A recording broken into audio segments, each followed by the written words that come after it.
ഇക്കഴിഞ്ഞ പാലക്കാട് നിയമസഭാ ഉപതെരഞ്ഞെടുപ്പിൽ ഇടതുപക്ഷത്തിന്റെ മുഖ്യ സ്പോൺസറായിരുന്നു ഇപ്പോൾ സർക്കാർ അനുമതി നേടി പാലക്കാട് പ്രവർത്തനം തുടങ്ങാനിരിക്കുന്ന ഒയാസിസ് മദ്യ കമ്പനിയെന്ന് പാലക്കാട് MLA രാഹുൽ മാങ്കൂട്ടത്തിൽ ആരോപിച്ചു. കരാറിൽ ഏർപ്പെട്ടിരിക്കുന്ന ഒയാസിസ് എന്ന ഈ മദ്യ കമ്പനി, ഈ കമ്പനിയുടെ പ്രത്യേകത എന്താ? ഒയാസിസ് എന്ന ഈ മദ്യ കമ്പനിയുടെ പ്രത്യേകത, ഇതിന് ഡയറക്ടറായിരിക്കുന്ന ഗൗതം മൽഹോത്ര എന്ന് പറയുന്ന വ്യക്തി, അദ്ദേഹം കള്ളപ്പണ കേസിൽ ജയിലിൽ കിടന്ന ആളുടെ കമ്പനിയാണ് സംസ്ഥാന സർക്കാർ ആനയിച്ചുകൊണ്ട് കേരളത്തിൽ ഈ മദ്യക്കച്ചവടത്തിനായിട്ട് കൊണ്ടുവന്നിരിക്കുന്നത്. വയനാട്ടിലെ പുനരധിവാസവുമായിട്ട് ബന്ധപ്പെട്ടില്ല.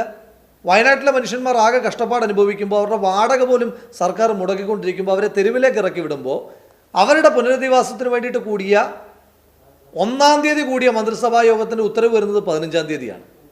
വയനാട്ടിൽ മനുഷ്യൻ്റെ ജീവൻ പ്രശ്നത്തിൽ 15 ദിവസത്തിന് ശേഷം ഉത്തരവ്. ഇവരുടെയൊക്കെ വയറ്റിപ്പഴപ്പ് പ്രശ്നത്തിനകത്ത് ഒയാസിസിനെ സംരക്ഷിക്കുവാൻ വേണ്ടി 24 മണിക്കൂറിനകത്ത് ഉത്തരവ്. ഇത് വളരെ കൃത്യമായി ഒയാസിസ് എന്ന് പറയുന്ന കമ്പനിയെപ്പറ്റി എനിക്ക് സൂചിപ്പിക്കാനായിട്ടുള്ളത്, പാലക്കാട് ഉപതെരഞ്ഞെടുപ്പിലെ CPMൻ്റെ ചീഫ് സ്പോൺസറാണ് ഒയാസിസ് എന്ന് പറയുന്ന ഈ കമ്പനി. പാലക്കാട് തെരഞ്ഞെടുപ്പുമായിട്ട് ബന്ധപ്പെട്ട് CPM 3-ാം സ്ഥാനത്ത് പോകുന്നൊരു മണ്ഡലത്തിൽ 3-ാം സ്ഥാനത്താകുമെന്ന് അവർക്ക് ഉറപ്പുള്ളൊരു തെരഞ്ഞെടുപ്പിൽ നിങ്ങൾ കണ്ടതാണ്. ഇവിടെ തെരഞ്ഞെടുപ്പിൽ അവർ നടത്തിയിട്ടുള്ള ധാരാളിത്തം. ഹോർഡിങ്സുകളൊക്കെ എക്സൈസ് മന്ത്രി കൂടിയായ ശ്രീ MB രാജേഷ് നേരിട്ട് 100 കണക്കിന് ഹോർഡിങ്സുകളാണ് ഈ 3-ാം സ്ഥാനത്ത് നിൽക്കുന്നൊരു തെരഞ്ഞെടുപ്പിൽ വെച്ചത്. പാലക്കാട് ജയിച്ച മുന്നണിയുടെ സ്ഥാനാർത്ഥിയാണ് ഞാൻ. പാലക്കാട് ജയിച്ച സിറ്റിംഗ് സീറ്റായി ഞങ്ങൾക്കുള്ളതിൻ്റെ ഒരു 100 ഇരട്ടി പ്രചരണം ഇടതുപക്ഷം നടത്തി, ധാരാളിത്തം നടത്തി. ആ ധാരാളിത്തം നടത്താനായിട്ടുള്ള പണം ഒയാസിസ് എന്ന് പറയുന്ന കമ്പനിയുടേതാണ്. മണ്ഡലത്തിൽ 3-ാം സ്ഥാനത്തുള്ള CPM തെരഞ്ഞെടുപ്പ് പ്രചാരണത്തിനായി നിലവിൽ ജയിച്ച കോൺഗ്രസിനേക്കാൾ കോടിക്കണക്കിന് രൂപയാണ് ചെലവഴിച്ചത് എന്നും ഇതെല്ലാം ലഭ്യമാക്കിയത് വിവാദ കമ്പനി വഴിയാണ് എന്നും രാഹുൽ മാങ്കൂട്ടത്തിൽ MLA ആരോപിച്ചു. കള്ളപ്പണ ഇടപാട് കേസിൽ ജയിലിൽ കിടന്ന ആളാണ് ഒയാസിസ് കമ്പനിയുടെ ഡയറക്ടർ. നാട്ടിലെ മുഴുവൻ തട്ടിപ്പുകാരും പിണറായി വിജയന്റെ വട്ടത്തിലേക്ക് ഒന്നുചേരുന്ന കാഴ്ചയാണ് കാണുന്നത്. ഡൽഹിയിലും പഞ്ചാബിലും ഉൾപ്പെടെ ബ്ലാക്ക് ലിസ്റ്റിലുള്ള കമ്പനിക്ക് എങ്ങനെയാണ് കേരളത്തിൽ പ്രവർത്തനാനുമതി ലഭ്യമാക്കിയത് എന്നും രാഹുൽ ചോദിച്ചു.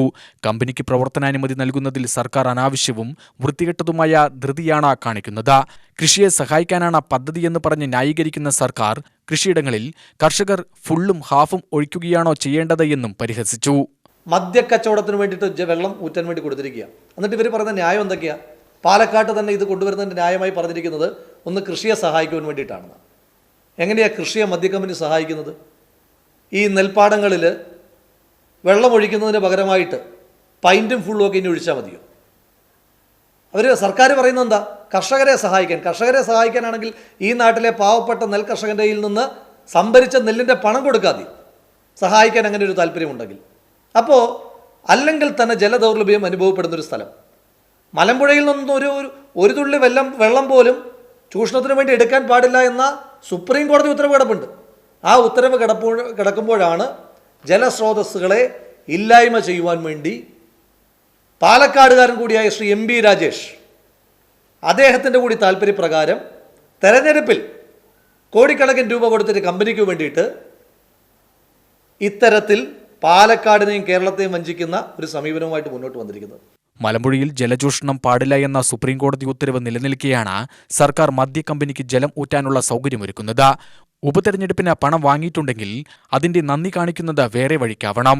കടുത്ത ജലദൗർലഭ്യം നേരിടുന്ന പ്രദേശത്ത് കമ്പനി പ്രവർത്തിക്കാൻ അനുവദിക്കില്ല. കമ്പനിയിൽ നിന്ന് വാങ്ങിയ പണം തിരികെ നൽകി അവരെ മടക്കി അയക്കുകയാണ് പിണറായി സർക്കാർ ചെയ്യേണ്ടത്. ഒരു കാരണവശാലും കമ്പനിയുടെ പ്രവർത്തനം അനുവദിക്കില്ലെന്ന് പറഞ്ഞ MLA തിങ്കളാഴ്ച ഡിസ്റ്റിലറി പ്രവർത്തനം ആരംഭിക്കാനിരിക്കുന്ന പ്രദേശത്ത് യൂത്ത് കോൺഗ്രസ് മാർച്ച് നടത്തുമെന്നും പിന്നീട് സംസ്ഥാന തലത്തിൽ പ്രക്ഷോഭം തുടങ്ങുമെന്നും അറിയിച്ചു. കമ്പനിക്ക് സ്ഥലം വാങ്ങി നൽകാൻ ഇടപെട്ട ഒരു പ്രാദേശിക കോൺഗ്രസ് നേതാവാണ് എന്ന ആരോപണത്തോട് ആര് തെറ്റ് ചെയ്താലും അത് തെറ്റാണ് എന്നായിരുന്നു MLAയുടെ പ്രതികരണം. UTV news, Palakkad.